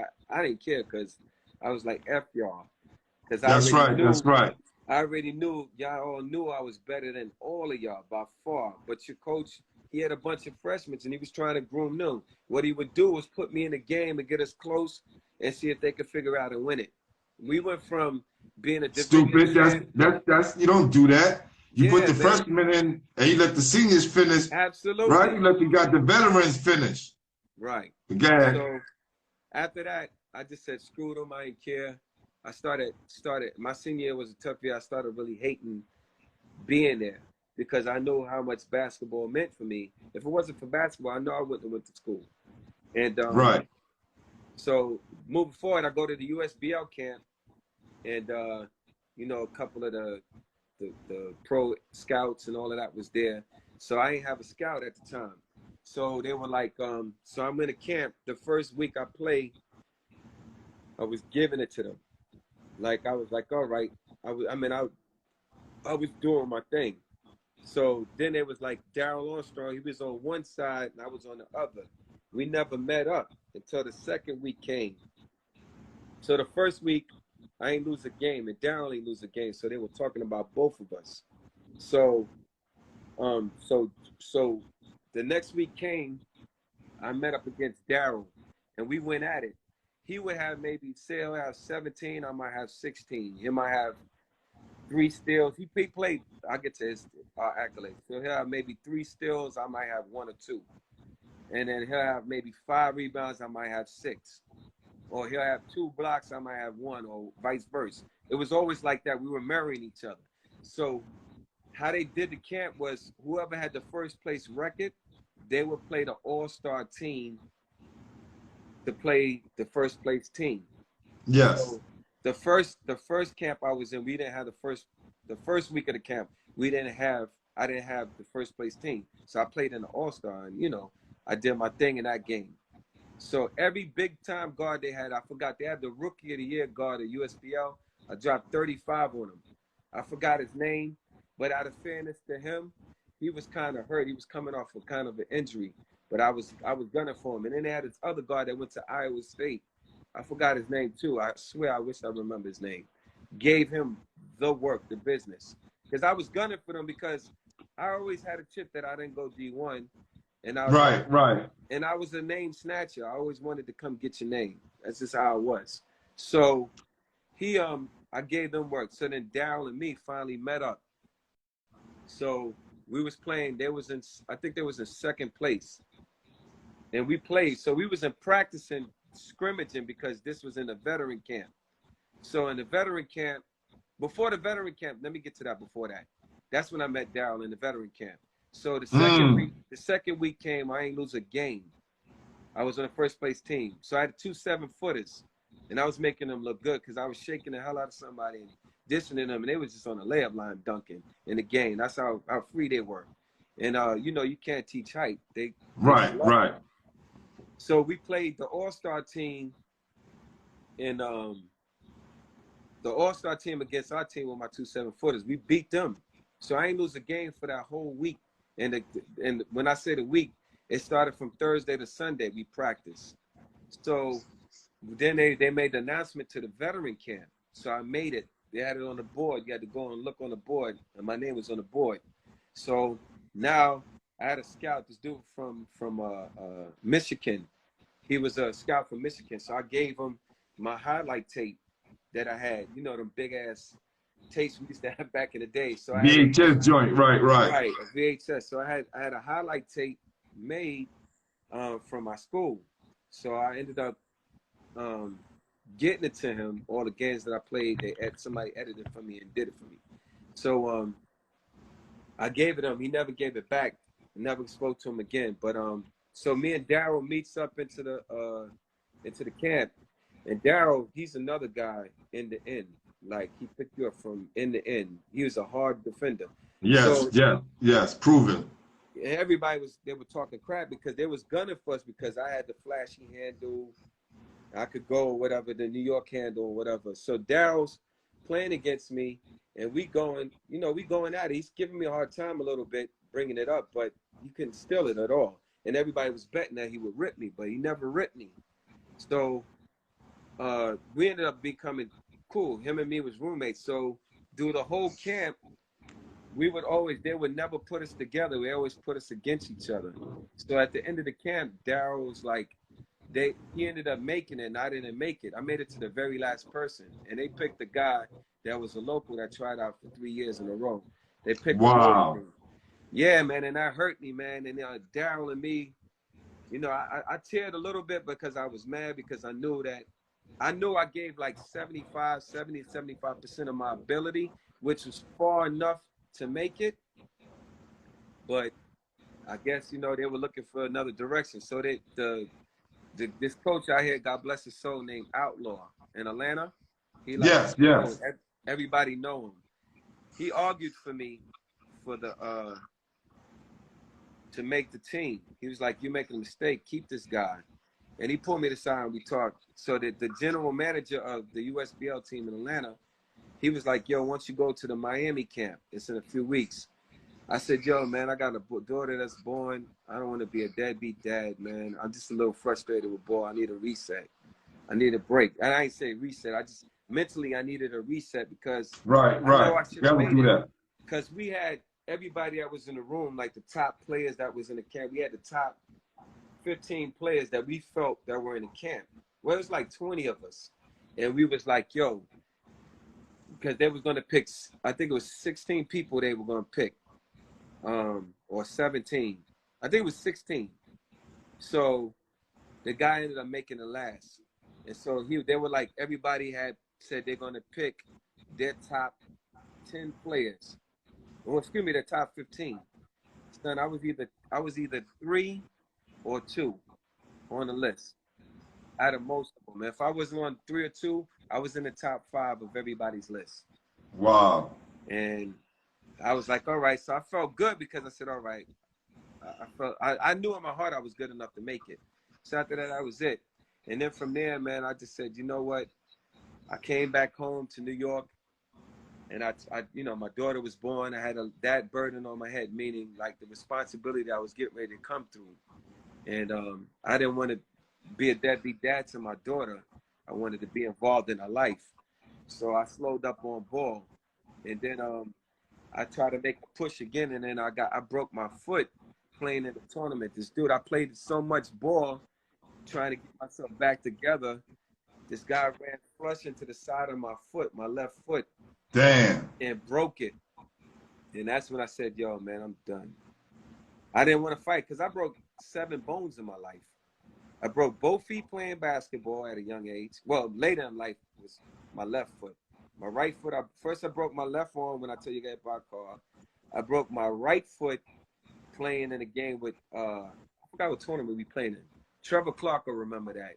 But I had some Chuck Taylors on, some white Chuck Taylor canvas. And I came down on this dude's foot, and you heard it go, pow! And we was giving him work. Yeah, I was killing him that game. Trevor and me was going to work. And when I give you Trevor's number, he'll remember that day because he's like a damn elephant. That dude remember everything. And Yeah, but he'll remember for that sure. I got a call earlier. I didn't mean to cut you off. I got a call earlier. Somebody saw your flyer. My guy, John Anderson, he played at Nazareth. And he was like, Darrell Flowers. Oh, shit. He was in that wheelchair team. Yes. Yeah. And this had to be about 10 o'clock in the morning. I'm still half asleep. I'm like, what up, fam? Oh, no. He was like, yo, you having Darrell Flowers on tonight? I said, yes. He was just like, but Madison, he was like, oh, shit, he played in the wheelchair classic. So I just thought that was crazy. You know, you get these calls, you get these DMs. And another one, my boy Rick want to know, what fraternity are you in? Phi Beta Sigma. Got you. Yeah. Because you never know, guys on with different fraternities on here. Guys want to know that.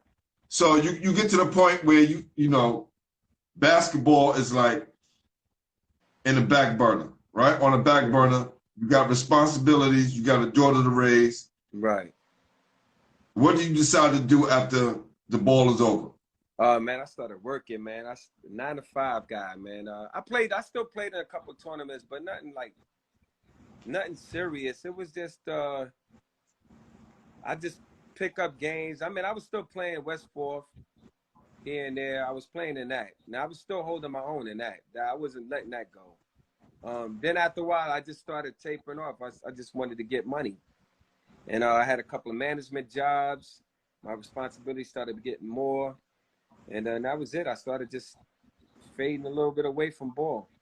Look, I think we all get to that point.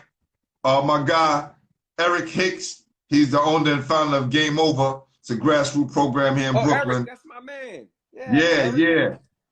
Eric's he was on the guy. show as well. And he was thinking like that. He was like, listen, G, I was getting to the point where I was saying to myself, what am I going to do when the game is over? Right. Right?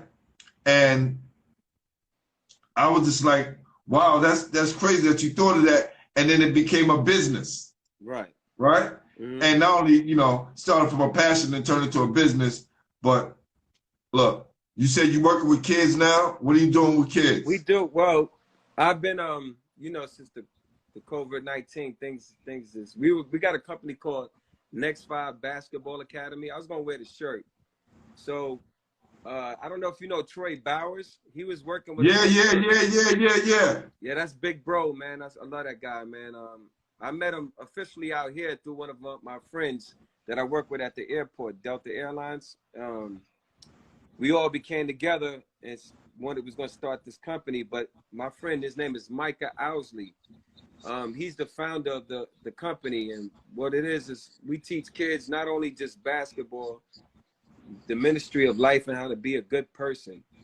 So, you know, that's what we're trying to develop right now. But with everything going on, it's been kind of hard to get it off the ground. And then, you know, everybody's doing a lot with basketball, a lot of people, especially in Atlanta.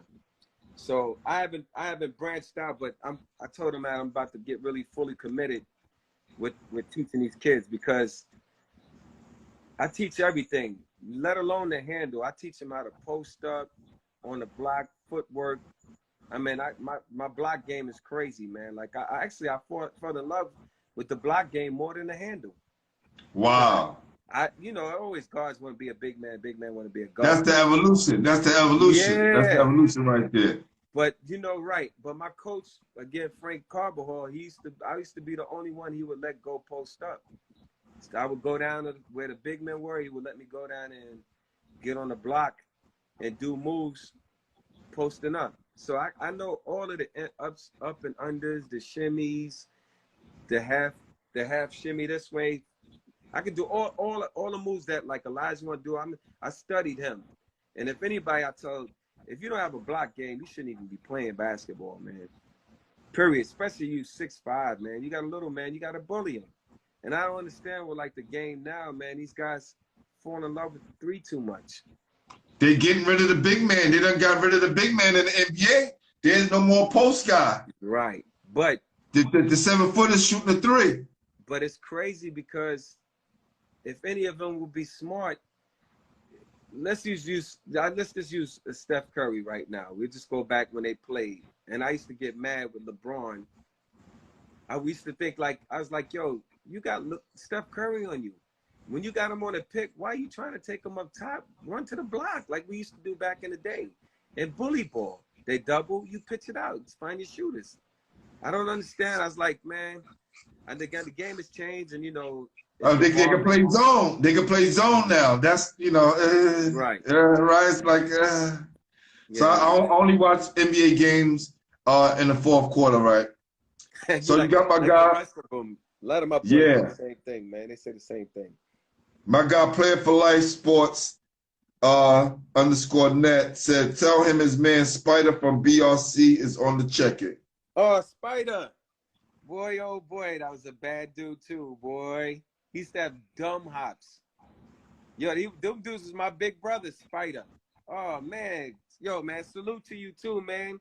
Yo, Player for Life is always on the check-in, so salute to you, my guy, right. Spider. Yeah, man, my brother LaVon, man. They used to always talk about he had dumb bounce. He had crazy ups.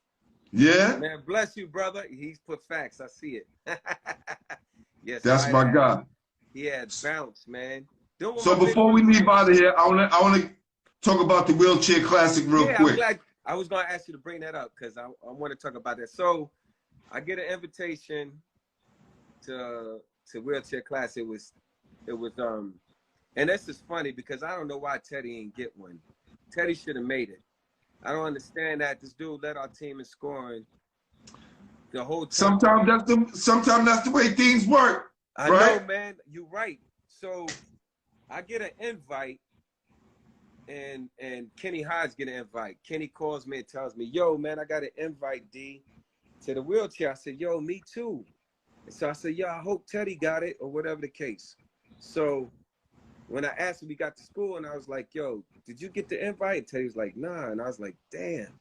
I felt bad for him because without Teddy, we wouldn't have been crap neither. You know what I'm saying? So I was like, man. So when we go to the practice now, you got Anton Lewis. You all the guard players, heavy. Mo Kirby, Tiny, Dwayne Morton, Bernard Kelly, myself, Darrell. I think Darrell was there too. Did Darrell make it? I don't know if Darrell made it. Darrell, if you're in the room, Darrell, let us know if you was in that team. If not, I'll call him after this. Yeah, I think he was there though. Then the front line, they had Shane, Hassan Duncan, Kenny Hodge. We had this dude I call him Larry Love, and I forgot his name. Yo, this dude he played with me in West Forth. I recruited him. Larry McCullum? Larry McCullum? Yes, man, that's his name. Thank you, man. Yo, homie was nice. He played with me in West Forth. I recruited him. Yo, was a big man. He was a big guy. Was a big man. Yeah. He was a big. Yeah, Larry McCullum. He went like to Tilton, and he went to Coppin State. He went to Coppin State. He played at Tilton, and I think he went to Coppin State. Yo, dude, he was, Tilton. I know they had players, but there weren't. It was just y'all and y'all boys High and Grady, like with a headhunters. Weston House was good too. I won't take nothing from them. Weston House.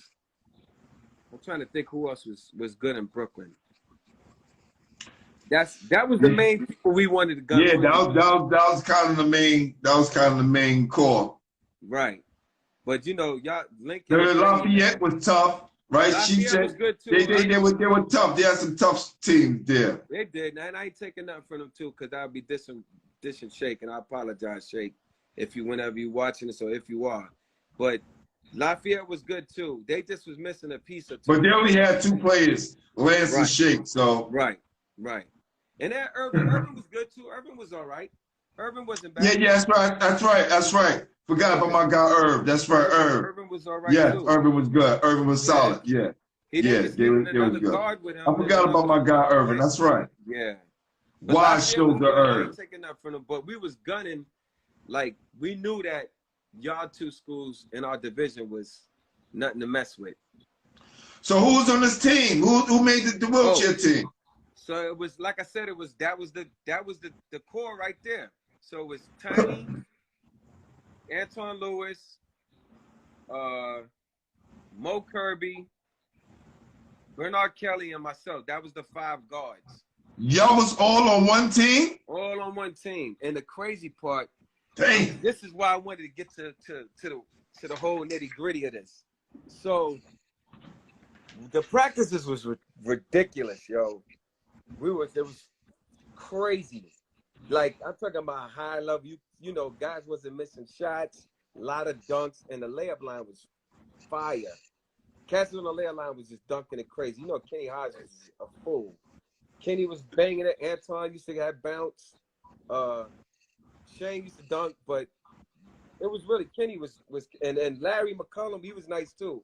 He had a nice game, bro. He was solid. Yeah, he was big and solid. Yeah. Yo, but that was our 5. So the starting 5 was Ray Haskins and Paul was the coach and Ted Gustis. So boys and girls, you already know Mo was going to start and Anton. So I was just more than anything, I was happy to make it. I wasn't tripping on starting because those guys could play, and I wasn't taking nothing from them. Right. Respect. But it was them 2 in the backcourt, Kenny Hodge, Shane, and Hassan. That was the 5, starting 5. And then they had it interchangeable. Sometimes Tiny would come in first, or it'd be Kelly or me. One of us three will come in. And it depends on who we played. But I ain't gonna lie, I think we won the first. I forgot who we played, but we played Queens. Now that's big shout out. I hope he see this. One of the toughest guards I played in New York City. I played a bunch of them in high school. I met B.J. Carter and you remember him at Hillcrest? That was my guy, BJ. That's right. All right. Well, B.J. Carter, I played against him at Riverside. We had tried out. True story, no game. So one day, we up there, we trying out. I go up there and you know, taking the train to Uptown is uncivilized from Brooklyn. Right. So I get up there and they were like, "Yo, introduce yourselves." So he says, "What's your name?" I think I was in the 11th grade. So he said, "What's your name?" I said, "Darrell Flowers." He says, "Oh man, I heard of you, yada yada." And I thought he was just game or whatever, because I wasn't doing no work in high school. I was just only in the tournaments. So he says, "Yo man, I heard of you, so on and so forth." I said, "All right." So then they naming all these people. So B.J. Carter got up. So when we were shooting around, he said his name, where he was from. So he was shooting around. We was on the court shooting on the same court, half court, warming up. So I was like, "Oh, I know he could play. I'm going for him from the door." So, and I know he was looking at me too, because we both kept staring at each other like, "Yeah, it's on. We going for the fight for that position." So first play, we come down court. He comes down. He brings it up. He shakes the shit out of me. I go left. Crowd went crazy. He lays it. I said, "Oh, clear it out." I come down, clear it out. Shake the shit out of him, go and lay it. He come back down. He shake me again. Pull up. I come back down, shake him again, pull up. He comes down, coach says, "B.J. Carter, Flowers, if y'all want to play a fucking one-on-one, go the fuck over there." Yo, we was not letting up at all. Wow. Yo, listen, at all. So he was the guy I said, "Yo, when I see him again, I'm gonna have a chip on my shoulder." We see him in Boys and Girls Classic. So I already was telling, I was like, "Yo, this dude is homie could play." I was telling everybody on the team, that guy could go. You got to get on him, man, because he's fast with it. You know, that in and out. He had the same in and out I had. Right. Yeah, and he could score. He was just crazy. He was super fast. So, yo, man, he was giving it to us. They ended up beating us. Yeah, I heard Oliver Taylor gave y'all the business. Taylor, yes. Huh? All right, Oliver Taylor gave y'all the business. Oh man, but dude, both of them was, by the time I got on him, it was over. He was already in rhythm. I got on him, he went by me, laid it up. I was mad, so I tried to come back. We had to run our offense. I couldn't get him back. So only time I got back with him when we played, I played in the BLS, because I played with them, BLS All-Stars, whatever it is. Yes. I played with BLS, and we went out to Queens, and I seen him, and we gave each other a hug. But that Did B.J. Carter went to Florida? I don't know where he went to college. I never. Somebody just said B.J., my man B.J. went to University of Florida. I don't know if that was true. Rick, call me after this, Rick. We're going to talk. Yeah, man, because B.J. Carter, man, that was a bad dude, bro. Yeah, that was my guy, man. South Side. Yeah, man. Hillcrest. Definitely. Yo, he was tough, man. And Oliver. Wow, Rick said he did with the. So I need to talk, because I need to get in contact with BJ. I didn't know BJ went to Florida. Yeah, BJ Carter. Yeah, man. That was my guy. If you ever get in touch with him, man, give him my math, because I definitely want to give him a shout out, man. Every time we seen each other a long time ago, and we hugged each other, man. We both got major respect for each other, man. That dude was bad, man. I can't even say nothing about him. Yo, D, as you see here, right? We got Sydney's out, right? Uh-huh. I have an artist. That's John Arnold, Manhattan Center. Oh, okay. Oh, nice. He was on the show. And then Norm Roberts. Right. Wow. He's the coach at Kansas now. I usually have an artist here, but he only. I think you have somebody drawing. Yeah, he has class tonight. Yeah, he has class tonight. but he's definitely gonna hook you up, brother. Yeah, I appreciate that. Yeah, I would love that. No I'm gonna doubt, find my man. No doubt. articles, man. I had a front page of college, man. That when I was in college, it had me bringing the ball up. Yo, man, unbelievable picture, man. I would have framed that. It was a nice picture. Well, Me had my hand up. You know how point guards got their hand up with the right, ball. right. Great photo, man. I would love to get that copy. I'm gonna find it though. I'm gonna get it back. I'm gonna spend like a week or two trying to get all my articles. And send me some stuff, man, and we'll without a definitely doubt. post it. And what I'll do, I'll be with my guy Sunday, and I'll have him start working on that. All right. Cool, man. I appreciate that, man. Well, brother, I appreciate you coming on the show, man. Listen, man, it's been amazing. I'm glad you got to give me the filler in for the last time I saw you up to now, because I always want to know what's going on with Darrell Flowers, man. Always. Yo, man, I really appreciate this, man. At first I was like, I told Larry, it's like, come on, man, you got to do it, man. I was like, yo, man, I told him I would represent. I just, I had so much stuff going on the last few weeks. So, and then he told me, today is my mother's birthday. So, Mom, I love you. Happy birthday, Mom. Thank you for bringing me in this world. Thank you for raising me to be a good son, a good person. I thank you so much for all your hard work. You are an amazing mother.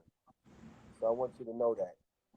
So, and you raised 3 great kids. So, definitely. Yeah, man. It was something I wanted to tell you. Oh, man, I swear to goodness, I can't remember. It was something. I know.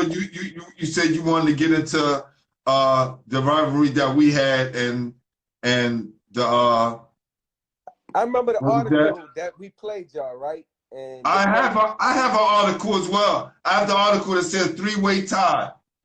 Yo, man, I would love to take a picture of that so I could see it. And I remember the article when we played y'all and y'all beat us. That's the only game I want to take back because I should have kept going to Kenny. So this is why I say why we lost her. No disrespect to y'all. Teddy played in the Flames game, right? Right. And he lied to us.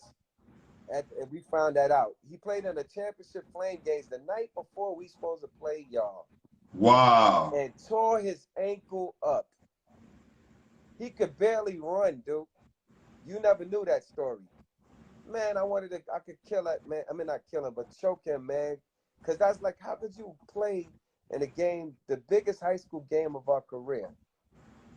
Yo, it says Grady, Lincoln, and Madison tied. I remember that. I had it. 3-way tie. Yeah. Yo, man. And I remember when we played y'all, right? Your coach had in the article, it said Haunt Flowers. And I was like, I read it, and I was like, yo, man. Your name was on the scout report. Trust me. Wait, say that again. You came choppy, huh? Your name was on the scouting report for somebody we should be paying attention to. Oh, wow, man. Hartstein, man. God bless him, man, because I thought he was a great coach. I always had respect for him, man. What he did with y'all, man, y'all guys had a good team, man. And between Tiny and you, man, y'all guys, Tiny was Tiny, you had Bernard Mitchell, you had Dave Alabanjo, you had Sean Williams, who's going to be up here next week. David, yeah, man. Shout out to Dave Alabanjo, that's right. I forgot David, but he was a scorer. He could jump. He had a jump shot. Yeah, he had a jump shot. Yeah. Yeah, David. We made it. We both made it as freshmen. Right. He made it in the wheelchair. I forgot about David. He was in. I knew I was missing somebody. He played in wheelchair. Yeah. David how you say it again? Alabanjo. Ababanjo. Yeah. Alabanjo, yes. I think he's Haitian. Yeah. Yeah. My man say, baby. Yeah, man. We played. That's the only game I want to take back in high school. I tell my boys that all the time. I should have kept going to Kenny Hodge. He had his first 8-shot swish. Wow. Yo. And I was trying to keep everybody going, getting them involved. I should have rolled him.